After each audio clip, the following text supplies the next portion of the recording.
Assalamu alaikum wa rahmatullahi wa barakatuh. On se retrouve aujourd'hui pour une petite vidéo à travers laquelle je vais vous présenter un livre d'une excellente édition. Excellente édition, donc c'est bien sûr les éditions El Bidar qui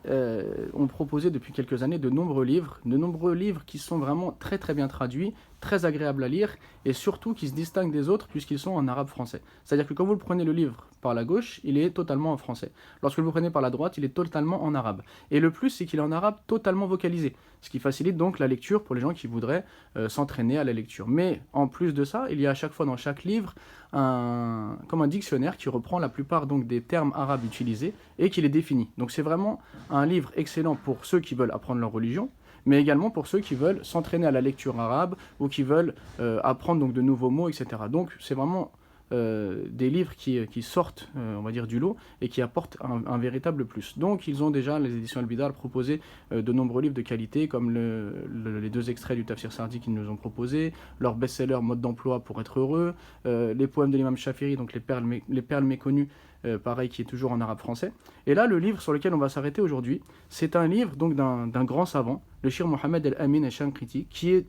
peut-être peu connu en français, alors qu'il mérite vraiment, vraiment d'être connu. Donc c'était un grand savant, qu'Allah lui fasse miséricorde, donc d'origine mauritanienne, qui par la suite s'est installé à la Mecque, où il a, si on peut dire ça, excellé dans les connaissances religieuses, au point d'avoir de nombreux postes officiels, et puis surtout il a formé la plupart des savants contemporains, et même ceux qui sont morts ces dernières années. Donc vraiment, c'était une lumière dans la science qui a laissé un héritage, que ce soit dans le tafsir ou dans les autres sciences, vraiment, vraiment riche. Et donc là, ce petit livre donc, qui nous est proposé, c'est en fait une conférence qu'il a donnée à la mosquée de Médine, la mosquée du prophète, alayhi salatu wassalam, à la demande du roi du Maroc, le roi Mohammed V. Donc lorsque le roi Mohammed V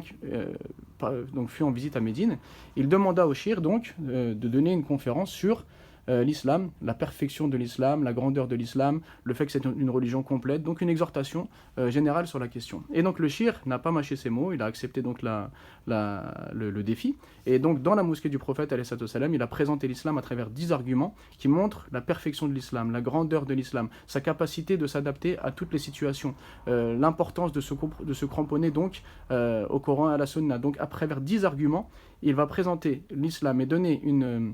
une orientation, que ce soit aux gouverneurs ou aux gouvernés, que ce soit aux musulmans lambda ou aux musulmans qui ont des responsabilités, de façon à ce que chacun prenne conscience de ce trésor qu'on a entre les mains, qui est l'islam, et qu'on le pratique donc d'une manière convenable. Donc c'est vraiment un livre qui a un grand intérêt, tant au niveau historique, tant au niveau de son contenu, mais également, donc, comme je l'ai dit, pour ceux qui souhaitent perfectionner leurs connaissances en langue arabe. Donc je vous invite à découvrir les éditions Al-Bidar si vous ne les connaissez pas encore, et surtout à découvrir ce livre et à le faire connaître autour de vous.